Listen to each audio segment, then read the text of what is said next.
The premier news outlet, 1010 Wins. Yes, yes. I love it. I always like 1010 Wins. I don't know if you know. You ever heard when Cameron had that diss track at Nas, and he said, you know, I took your girl, I gave her the world, I gave her the news, like 1010 Wins. Yeah. Oh yeah. Show you how to do this, son. That was one of my favorite lines ever. That's fantastic. And, you know, speaking of music, since you brought it up, the soundtrack is amazing. Probably one of my favorite things about this film. Thank you. I really enjoyed it, and I think it's definitely it definitely complements the story with like expressing the emotion that the characters feel even when they can't express it themselves. So good job on that. Now I'm going to dive right into the interview. So once again, it's a pleasure to be speaking with you, but I have to say, first you were a clothing designer, then a chef, an author, a producer. Now you're a director. I feel like you're coming for all the jobs that are out there. So I have to ask, how did you decide that you wanted to, one, take on directing as your next milestone in your career, and how did this project fall in your lap? Well, like a lot of people look at it like a fighter, like moving up weight classes. And it's like, you know, I do feel in a way like I'm vacating belts, you know, like I'm not in the restaurant business anymore. And I feel like I'm in the weight class that I belong in, you know, that I want to be a director. This is what I want to do in my life. And I've always wanted to do it since the age of 17. I saw Good Will Hunting, and I grew up in a family with a lot of violence, and I never felt okay to talk about it. Even when the cops came to my house, I just didn't say anything. I never snitched. And, you know, when I saw that movie, I felt like, whoa, I can talk about this, you know, and this is important to talk about, because if you talk about it, you can make another kid feel a lot less alien. That movie really changed my life because I just felt seen watching that. I saw a reflection of myself. And I told myself, I'm going to make a movie one day so another kid can watch it and see a reflection of herself or himself. And, you know, I'm glad you brought that up. You can correct me if I'm wrong, but this is like the first major coming-of-age film with an Asian lead, essentially. And that's groundbreaking for so many reasons. What do you think that has to say, or what do you think about that in regards to representation? I think this breaks a lot of ground in terms of representation, and we knew that. But to be honest with you, that's the easy stuff for me. You know, like representation, you cast someone and then you did that, right? But I'm going for the belt. You know, I want the heavyweight belt. And, you know, all of the actors, God bless them, because they really gave themselves up for these roles.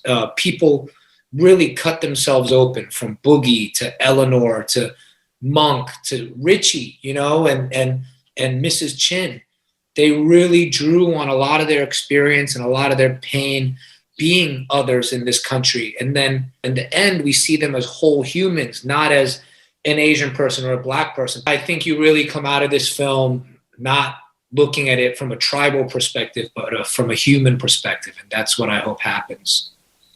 Now, you wrote the film, but is it based on anybody in particular? Where did you get the idea to have a person who's really good at basketball that was also Asian, which we don't see very often? It's all based on my emotions and feelings and the trials and tribulations of coming of age for me. But I felt placing it in the arena of basketball would be the most interesting because, like you said, Asian American men are not known for their physicality or our masculinity. And so making it a physical challenge, and the things that Boogie has to do require physicality and masculinity. I think that it really set up this story very well and put it in a crucible. And it brings up a lot of our biggest perceived weaknesses and the way others see us as well. So I thought it just made his challenges heightened, and that's why I chose basketball. Now, I also spoke to Taylor about this, but how did you find him, and how did you decide that he was going to be Boogie? Well, I met him playing basketball, and from the moment I met him, I knew something was special about him. There are quite a few good Asian American basketball players in the country, but a lot of them got good hair, and a lot of them are like, you know, very good students, and that's not who Boogie is. And Taylor, you know, he got like 2 sleeves of tattoos, and you can tell he carries scars on him just from his life. And I knew there was a bit of trauma there with him. And the more I got to know him, I just knew there was this well of emotion that he was going to be able to draw on. And he also has a very different, rugged, like, appeal as a man. You know, like, I think women find him handsome, but not in that, like, Henry Goulding, like, chiseled way. You know, like, Taylor's been bumped around, and he's like an around the way guy. I just saw so much in him, and I felt like he was a special person that could carry this role.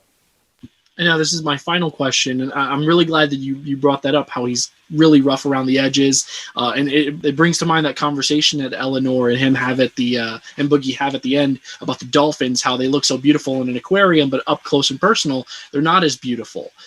So I guess my last question is, people watch movies all the time, and yeah, you're really accomplishing a lot by showing representation. But at the same time, I think it's not just showing that people like you exist and can be stars of their own story, but that they also can have the same emotional trauma and the same kind of pain in their lives. Is that something you're hoping that people take away from this film? You know, I'm going to answer your question, which is fantastic, in a more like macro way, I think. And it's that growing up Asian in America, like, we have this model minority stereotype, but more than that is the way our parents and our culture teaches us is like, be good students, listen to your parents, you know, go to a college, get a job, and then you'll be fine.